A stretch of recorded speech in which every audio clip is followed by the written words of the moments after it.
You guys, I am thrilled and humbled and honored to have Melinda Garvey as my guest today. For the, I don't know, 8 of you who might be listening or watching who don't know who Melinda is, let me tell you a little bit about her.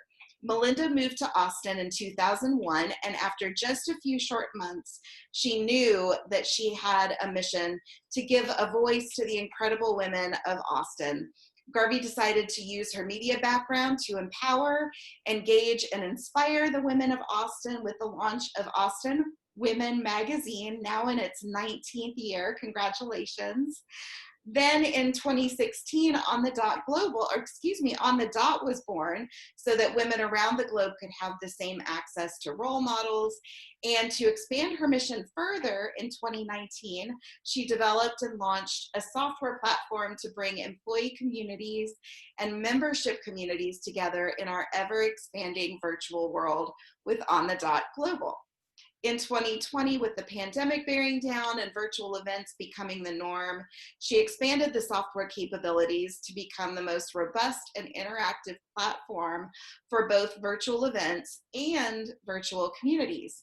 To quote you, Melinda, it's really all about leveling the playing field for women and diverse individuals and companies and members of organizations by giving them access to mentors, peers, content, and events within their organizations, creating opportunity for advancement, connection, and ultimately equality, which I love. Melinda is married to her Kiwi husband and business partner, Kim.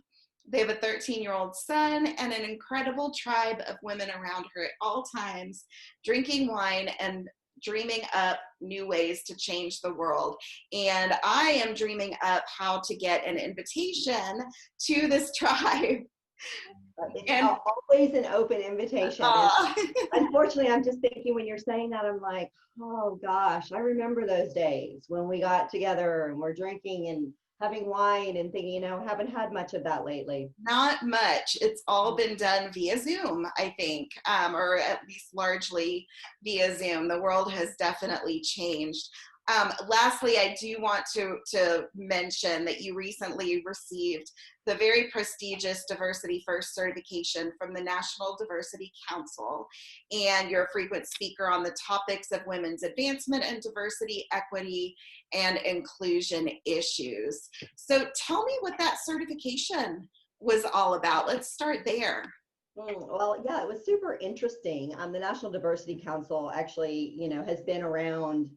I actually don't know exactly how long, but I think it's like 20 plus years or something. And, interestingly, they were sort of doing this work before it was popular, if you will. I say that sometimes about my work with Austin Women. I was sort of, celebrating women before the women's movement really started to rev up and become that way. But, it's a great organization. It's a national organization, and they do a certification called Diversity First. And it really is an intensive, and when I say intensive, I do mean intensive. I mean, and unfortunately we had to do it via Zoom. Normally you do it in person, but it's 5 days, 8 full-on hours on, and you're in class, and you're really talking about and breaking up into groups and talking about, issues that are happening and best practices. And, this whole DEI movement, as it should, but it continues to morph and to change and to have different needs and different focus. And, as we grow and we learn and we actually, it was all about diversity and diversifying hiring, which is so important. But now, then it turned to kind of inclusion, and then how do we really get to equity? So I think that, having this really having these conversations and having this certification has meant a lot to me, just because I felt like I got to have conversations at a much deeper level with other people that are practitioners and are really trying to kind of change and evolve, this DEI movement. I love that. And there's so much to cover with you, but I want to stay for just a second on this topic of diversity and inclusion. And I want to repeat what I said to you a few weeks ago when we got to speak. And, just as a disabled woman, in reading about you and your commitment to diversity and inclusion, it meant everything to me, seeing people, powerful people in the world who are really in a position to change things and to make an impact in this area. You're giving people who look different, who have different needs, and who bring different things to the table, the voice and the connections and the resources that they need to be successful. And I want to thank you for your commitment to that. And I'd love to hear why diversity and inclusion is something that's so important to you. Well, it is interesting, because I think that when I started Austin Woman, obviously I knew that women really needed this voice. And I think as the years went on, I started to sort of understand that it's really about being purposeful. And what I mean by that is we can't just say, oh, let's do this, or let's talk about, DEI, but you have to be really purposeful, and you have to say it out loud, and you have to sort of throw down the gauntlet and say, this is what we're going to do. And look, Austin Woman has been through a lot of morphs and changes. I was just focused on women. I didn't really look at, oh, what is our diverse makeup, and are we making sure, not in that kind of level of intensity. We always strive to have lots of different kinds of women and different stories. But I think that what I realized as the years went on is that that's not good enough, right? It's not good enough to just kind of go with the flow, if you will. What we really need is this actually laying down a mission. Here's what we want this to look like. Here's how we want people to feel.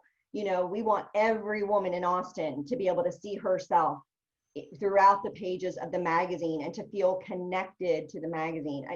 Those kinds of things. So I think that's what really got me passionate about it. And so when you kind of, you're looking at women, with this women's movement and diverse women, it's really not too hard then to sort of open the expanse and to see that's really what the rest of the movement needs, right? Is everybody being purposeful. It's like the Black Lives Matter movement. It's like, we have to understand, and we have to say, look, there is inequality and there is racial injustice. And I don't know all the answers. It doesn't matter that I have that certification expert. I don't know all the answers, and I stumble and fumble and I mess up and I say weird things because just that's because that's who we are. But if we are okay and we give each other grace and we talk about it, and even if you sort of get knocked down, you're not afraid to talk about it. You're not afraid to have the uncomfortable conversations. Mm-hmm. And I think that's sort of, where I have sort of grown to is like, how do we make sure that we just get more and more people okay with being uncomfortable? Ooh, I like that. That's so true, and I gave a speech recently about diversity and inclusion from the perspective of a disabled woman. And, there are things to consider, like physical needs in your job and things like that. And those conversations for someone who's never had to have those conversations with their employee can be uncomfortable, but you need to give yourself a chance for them to become comfortable. So yeah, I couldn't agree with you more. So there's obviously a lot of factors to diversity and inclusion. There's, gender, there's race, religion, sexual orientation, disability. If you were going to give our country a report card, let's say, on diversity and inclusion and how well or not well we're doing it today, what kind of grade would you give us? Oh, well, I think that in school, if you get 50% or below, you fail, correct? Correct. And I believe that I think we've seen, certainly, identified itself somewhat through the election, but I think that in other things as well, that there's probably about 50% of our country that doesn't either see a problem, believe in it, doesn't want it. Yeah. So I don't know, 50% it's an F in any other grading scale. Yeah. Okay. That's fair. And I don't disagree. I think that there's still a lot of work to do. So if you were going to tell people who are listening today, one thing that they could do in their world to take a step forward in terms of diversity and inclusion, what step would you recommend to them? And this is a step that I'm going to recommend that I actually learned recently. Ah, And it's kind of, so it's stolen, if you will, but I learned it just through understanding is that it's not, it educate yourself. And when I say yourself, you do the work. yeah. And I do think that sometimes we think, oh, well, let me talk to my Black friends about this and see how they feel, and I want their opinion. And it's not to say we shouldn't do that. Mm-hmm. But first, we need to take the time to read, to listen, to watch podcasts, to whatever it is, and really educate ourselves on, okay, this is what is happening in our society, and I kind of understand it. I may not, I can at least intellectually understand it. And then I think then have the conversations, and those purposeful conversations, with people that are different from you, but come at it not from ignorance, come at it from, okay, I have this baseline, and here's how I feel about it based on me educating myself. Don't expect them to educate you. Yeah, no, I think that's great. And it's a really good point, because I think in order to fix a problem, you have to understand the problem. So so that's wonderful. And I'm hearing from so many people, and this is not late breaking news, but a lot of the people that I'm talking to, there's fatigue on the part of the people who are feeling the onus to explain it to the rest of us. Right. And, I think that it is a two-way street. And I think that, to your point, we need to have those conversations, but, there's also some responsibility that we need to take ourselves. I agree with you.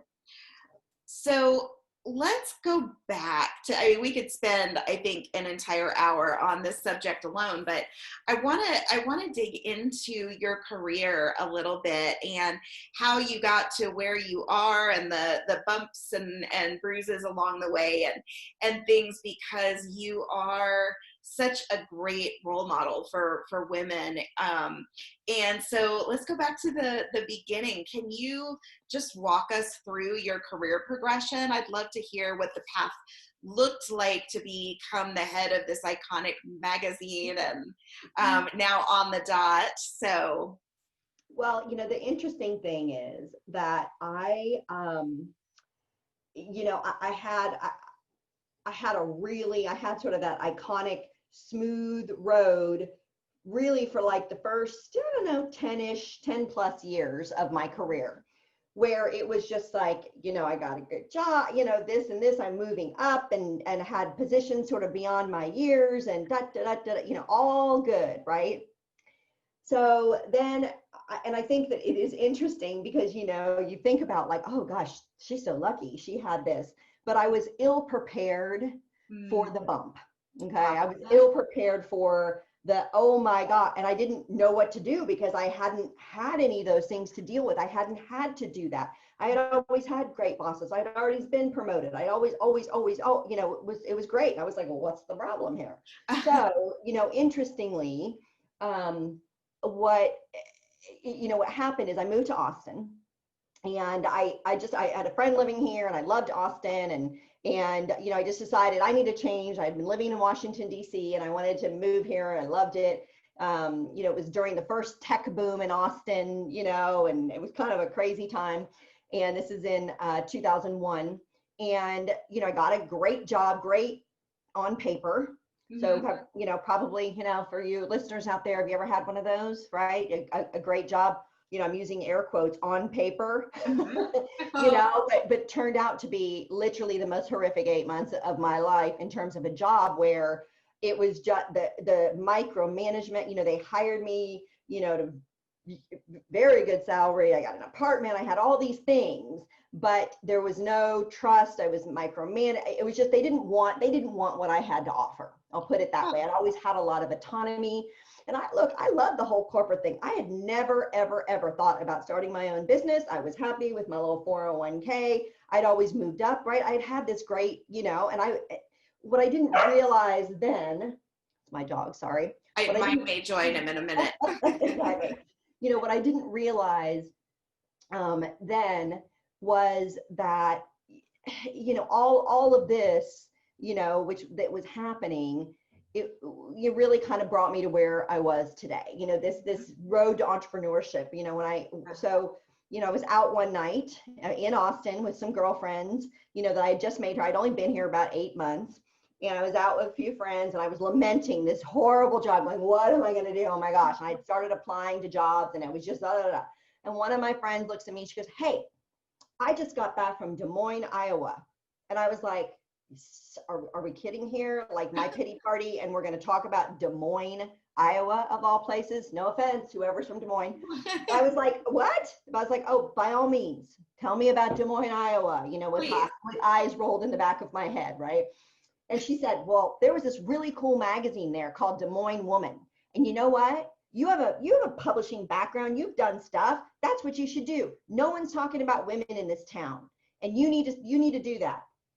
And I have to tell you, like, I just got goosebumps. I remember like it was yesterday. The hair stood up on the back of my neck. I was instantly passionate. Again, this is somebody never thought about starting my own business. I don't have any entrepreneurs in my family, none of that. But I knew in that moment, to me, it was a total God moment where it was like, this is it. And I was like, oh my gosh, this is what I'm supposed to be doing. And so literally I got up the next morning after taking a couple Advil, because maybe I'd had a few glasses of wine the night before, maybe. And I started writing a business plan. And, a month later, I left my job, and 7 months later, in September 2002, September 2002, I'm like, what am I doing? September 2002, we launched the first issue of Austin Woman. Wow. And I literally have never looked back. And, and I went, this is just going to date me, but, the first thing I did the next day before I wrote the business plan is I went to Barnes and Noble. And I literally spent like 6 hours in those business books, the aisles with all the business books. And I went book by book by book. And I still have the book on my bookshelf. And it's like How to Start a Business in Texas. I was like, here we go. So, but I think that the interesting thing is that,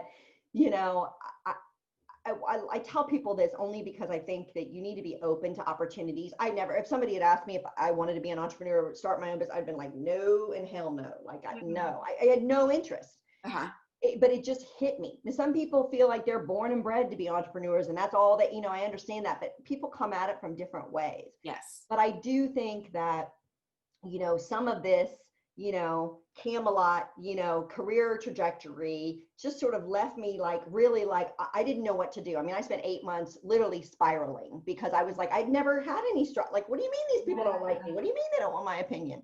Yeah. It's very different. Oh my gosh. So let me poke at that for just a second, because inevitably, I'm sure there are going to be people listening who are in similar situations where they're in a job that is, unfulfilling, let's say.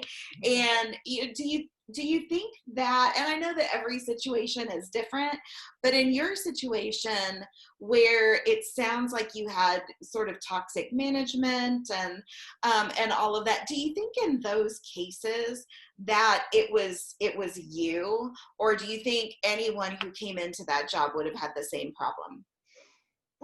Gosh, that's a good question. And I do think that a lot of it, now that I look back, I would have answered it differently.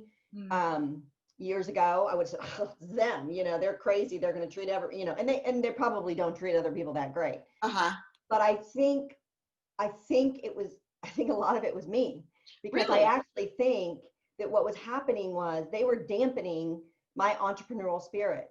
Like I had always had that. I had always had this autonomy and this innovation, and I got to do things because I just happened to be in roles where I was supported. And all of a sudden someone's trying to stop that. And like, look, they didn't like me and I didn't like them. Like I was like, whoa, and it was definitely. And so I think that so much of this was, just like, you are not supposed to be in this role. This is not, and it wasn't a fit. They wanted a very different kind of person, and they didn't want an entrepreneur in that role. Right. And I wouldn't have ever called myself, I didn't know the word entrepreneur back then. Right. Right.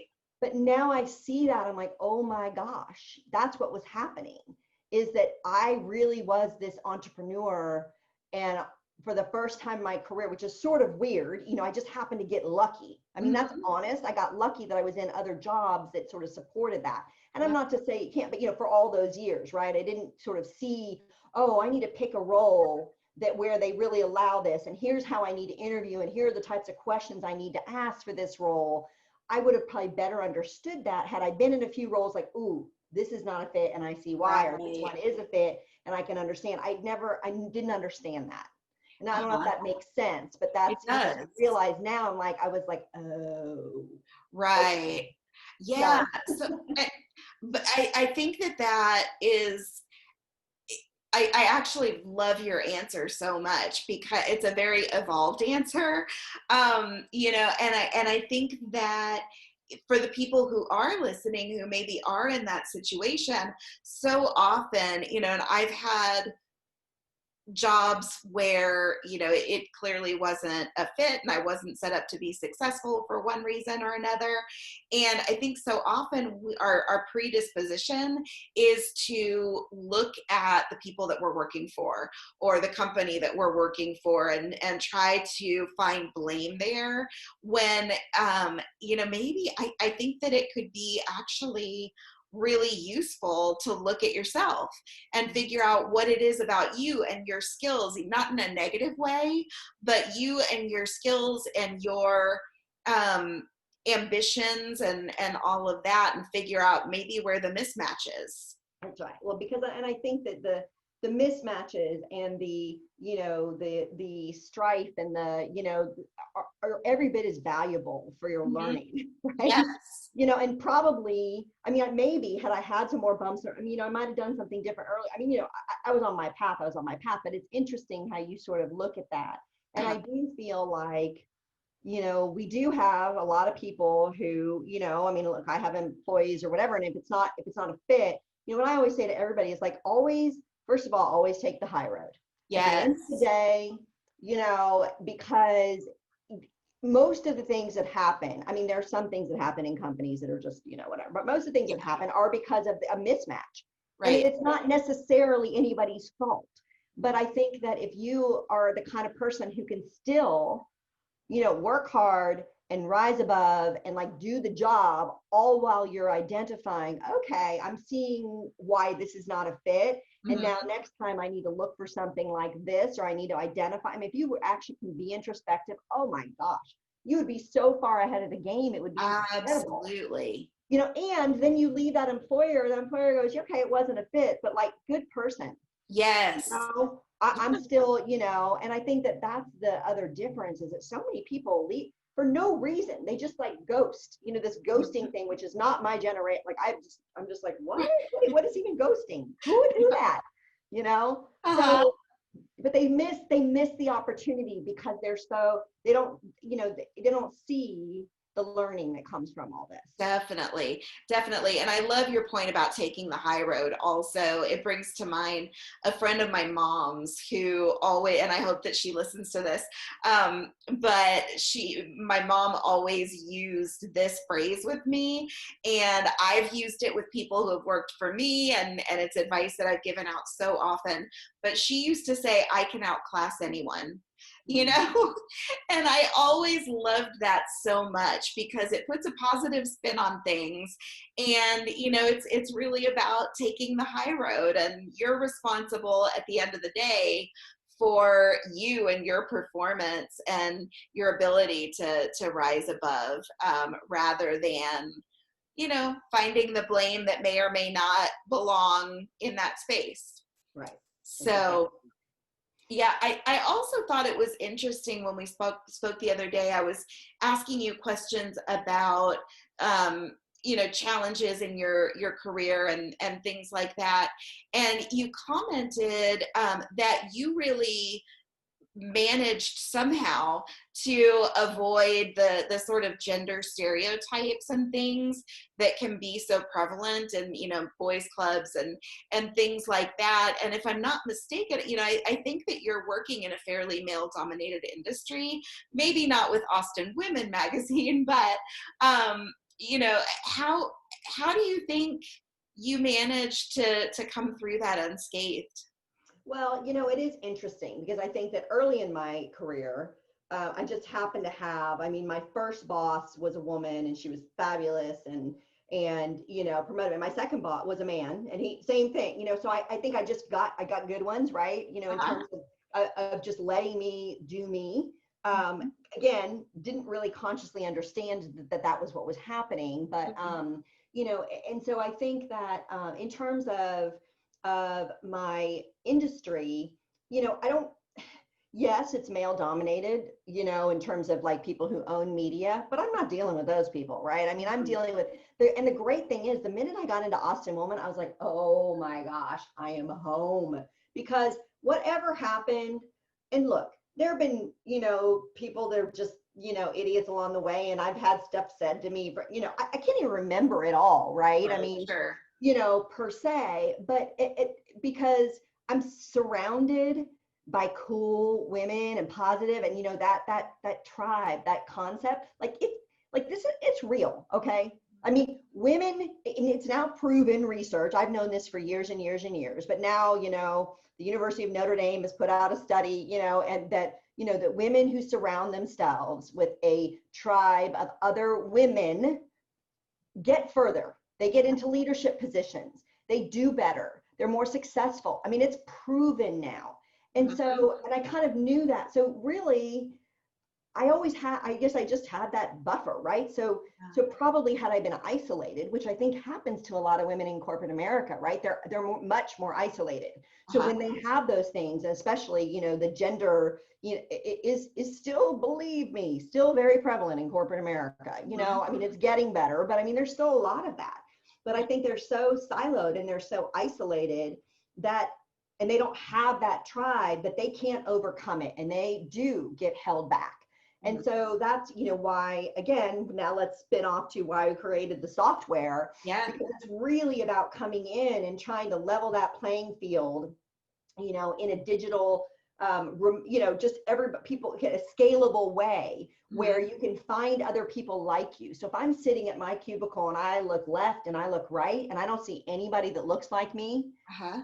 whatever that is, I can go onto our and I can find people and I can make connections and I can build those communities based on personal interests, based on hobbies, based on passions about different things, all kinds of different attributes that we put into this program to really kind of match people and make you feel like, oh, wow, okay. I know this, but I can now build that even though Yeah. that's maybe not in my department. That's amazing. So yeah, let's talk a little bit more about On the Dot. First of all, where did the name come from? Oh my gosh. Naming things is so hard. Yeah. And, we were, so originally, the original iteration of On the Dot was a 4-minute podcast. So, and it was not, I guess I shouldn't even say it's a podcast. It wasn't an interview style podcast, but it was a 4-minute where, it was an audio, 4-minute audio, and then we told a story about a different woman from around the globe, and we did Oh. it daily. So Uh-huh. it was like, so On the Dot was like, it's relevant, it's quick, it's right there for you. Mhm. All those kinds of things. So that's really how the name was born when we were trying to name it. Um, Okay. yeah, so it's funny how those things go, right? Absolutely. I love it. So there's On the Dot and there's On the Dot Global, and the global piece is the software piece, correct?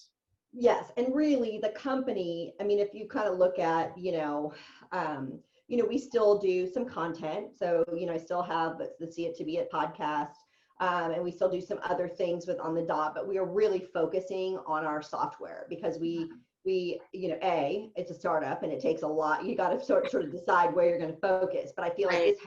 this has the kind of scalability in terms of accomplishing my mission. So when I look at the mission, the original mission, of On the Dot, Mhm. that mission might have expanded slightly in terms of become more inclusive of maybe not just women, but it's not changed. It's really about connecting people and making sure that they can find others like them and find mentors and, have the kind of interaction within an organization, Uh-huh. within a big corporation, member, whatever, alumni association, wherever people need to connect to be able to build those things.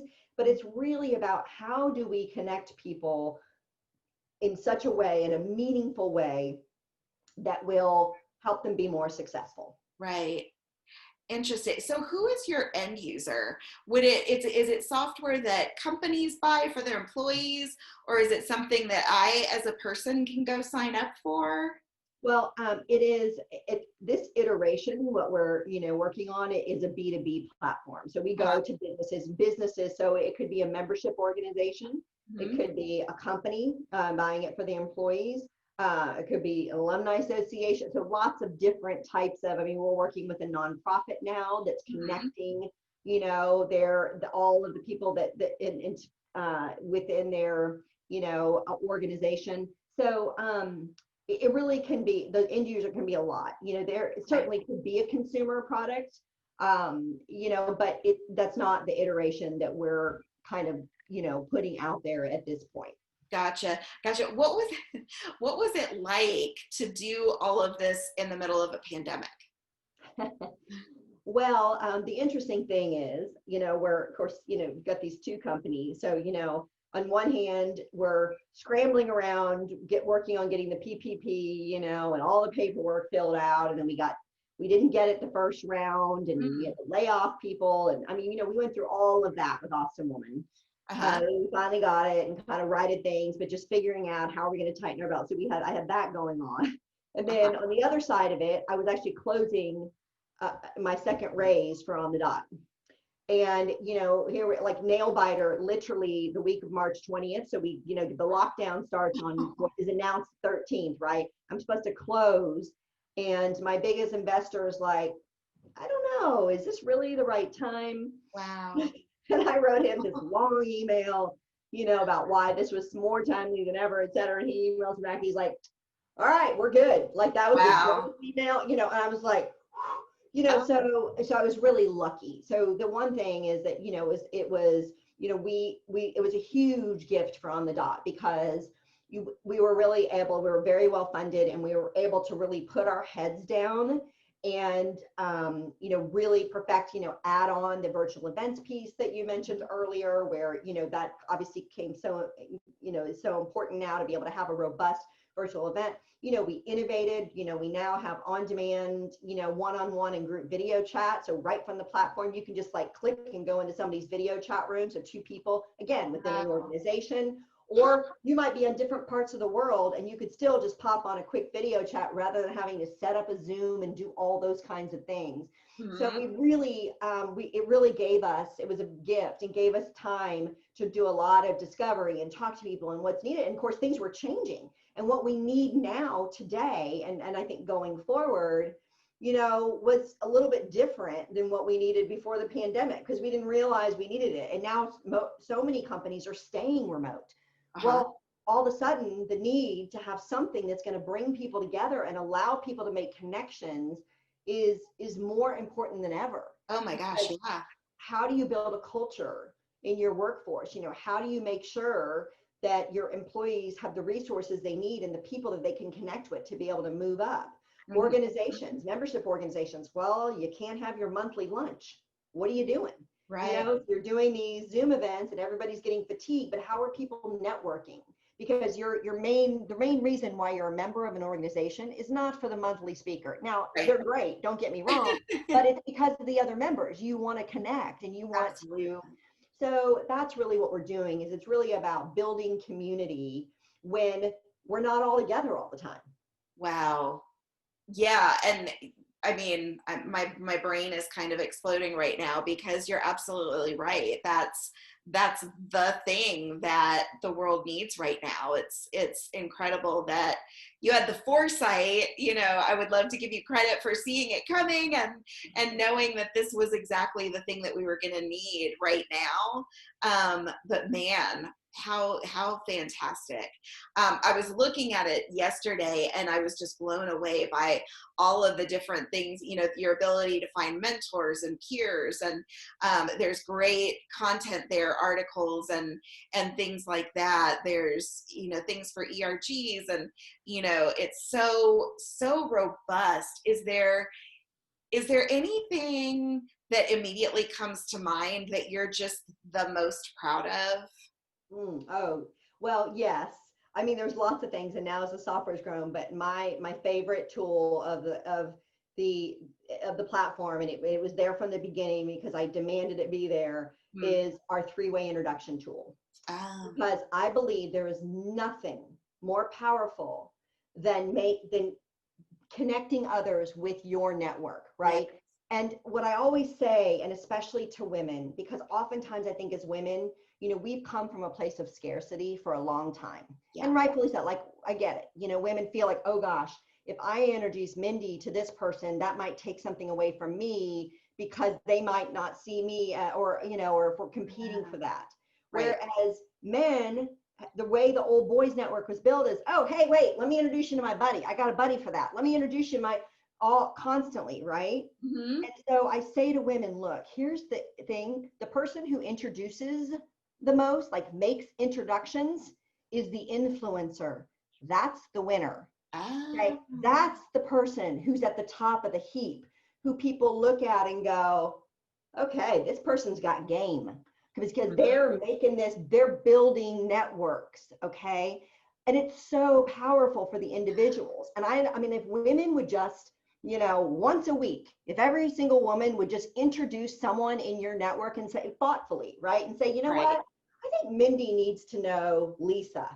And here's why, and that's why we built that tool. If we would do that, I mean, overnight, I'm telling you, overnight, it would change. I believe that to my core. Yeah. Oh, so good.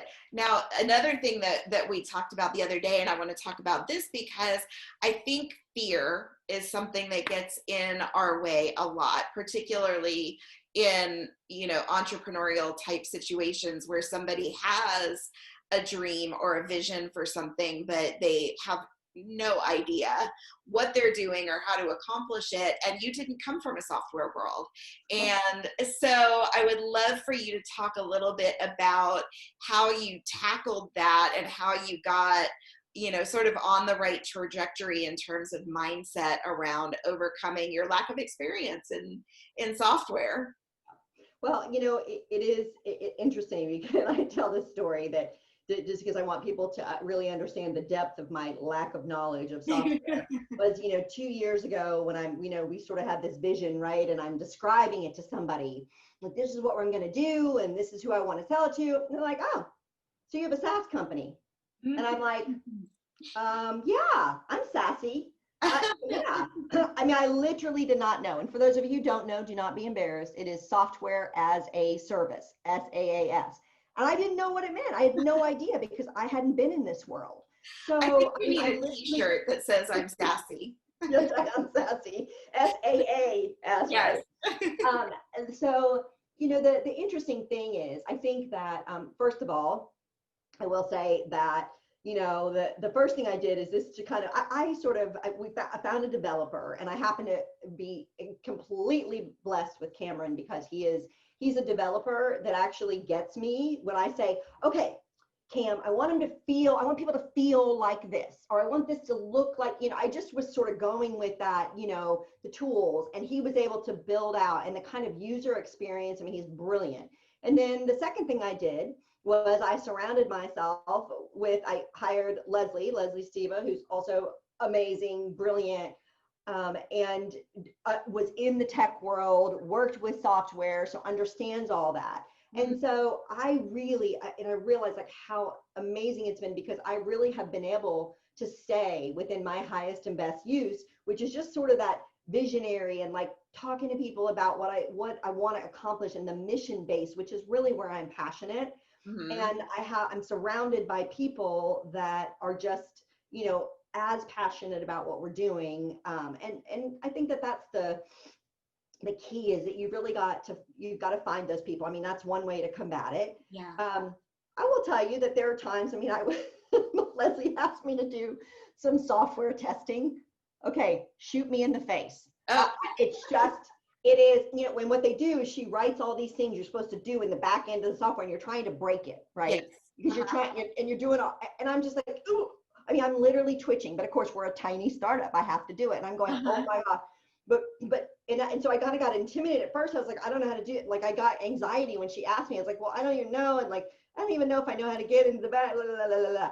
And so she walked me through it. And she's so patient and wonderful. And she walked me through. And then when I was done, I was like, okay. And I found a couple bugs. She goes, see, look at you. And I was like, all right, you know, Right. it's just like not being afraid to do it and not being afraid to ask for help. But you know, just now, trust me, it motivated me to sell a whole lot, because then we can hire people Right. that actually do our testing for us. So now I'm like, oh, and she goes, yes. And that was the byproduct of what I wanted to happen. She goes, Yes. now you get excited and go, you know. Absolutely. I love it. And it's such a, No, I was just gonna say, so it's just all it's the little, you know, it's all the things you do. You just step into it, right? And I didn't, you know, I definitely felt fearful about getting in the back end of my own software. Like it made me uncomfortable, you know, and but that was okay. I did it anyway. yes. You know, that's kind of the answer, is you do it anyway. Yeah, I love that. You do it anyway. And I think also it's a brilliant example of, you know, there's a way, you know, everything is figure outable. And if you can't figure out, there's somebody who can. And so again, I think it comes back to connections and, you know, knowing people and not being afraid to ask questions. And, you know, I respect the heck out of someone who's willing to put their hand up and say, I have no idea how to go test this software, and, you know, come to my desk and walk me through the steps. I think that's a really good quality for a person to have.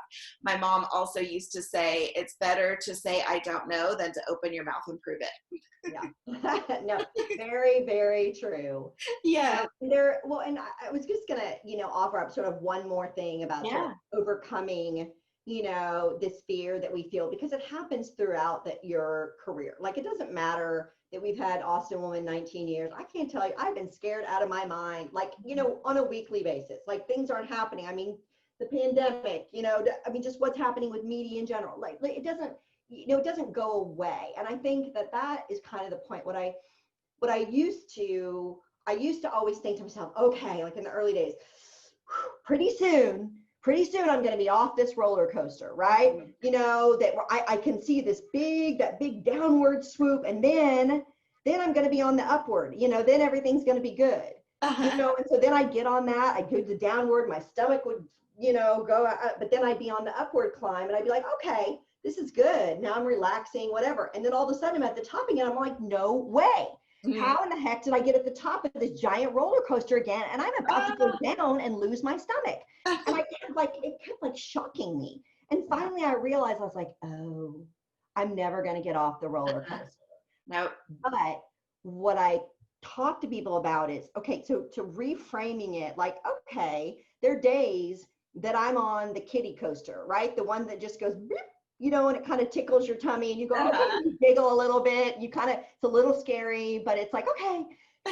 So now, instead of thinking I'm going to get off the roller coaster, I know there's always going to be those roller coaster moments, and there's going to be those dead drop moments. There just are, you know, and I've accepted it. So that so it takes away some of the power, right, of that fear, because I've accepted that. And now what I look for is like, oh, I got a kiddie coaster. I can see it. I'm going to be happy while I'm on this little kiddie coaster, and know that, you know, when the big coaster comes, I'm ready. Yes. And it's a mindset change. It is. And honestly, in the 2 years now that I've been an entrepreneur, I have learned to embrace fear a bit more. I was not historically a risk taker, but I have a friend, my kind of go-to, that I call anytime I have an idea, and I say, I've got this idea and I'm terrified. I should probably do it, huh? because I've learned that the really good stuff comes from doing things that you're afraid to do. Now, there's a difference between courage and recklessness, but um, yeah. So, two more fast questions for you.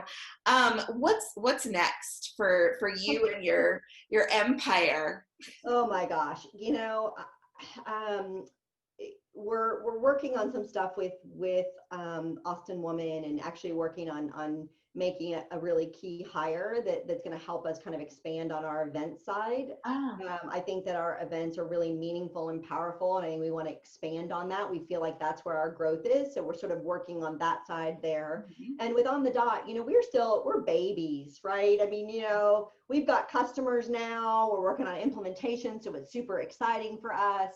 And this next year is really going to be about spreading the word about the software, getting in front of people, and hopefully helping thousands and thousands of people, because this world, even 2021, is going to be, is going to still have a lot of disconnect. And so I'm hoping that we can really start to bring people together and, help organizations thrive this next year and then into the future. Absolutely. And I know that you've sent me information. I've got your website and all of that good stuff. So if people are interested in the software, is that the best thing to do? Go to your website and yes, yeah. on the dot global, right, on the dot global.com. Okay. It has lots of detail on the website and you can contact us right through there. Perfect. If it's something, if you're doing anything from, if you're just doing a one-off virtual event, we can handle that. We've got really robust software for that. But, where our sweet spot is people who have communities who also do events, because the software does both. So it's really, really powerful when you can make those connections and kind of continue and keep the community together throughout the year. Wonderful. So, as you know, the title of this podcast is The Truth About Things That Suck. And so I want to ask you, it's all about, people who are doing amazing things in the world, but, have certainly experienced struggles and learned how to navigate adversity. What do you think is the truth about things that suck? Oh my gosh. I think that the truth about things that suck is that we will get through it.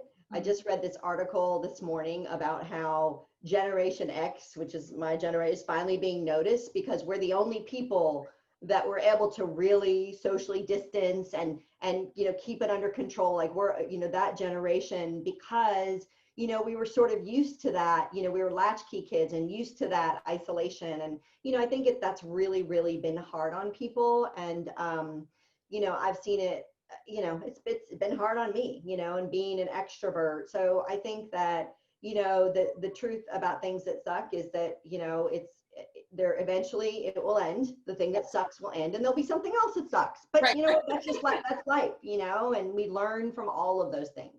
Beautifully said. Beautifully said. Thank you so much for spending so much time with me and for sharing your story and your wisdom. I really appreciate it and I admire you so much.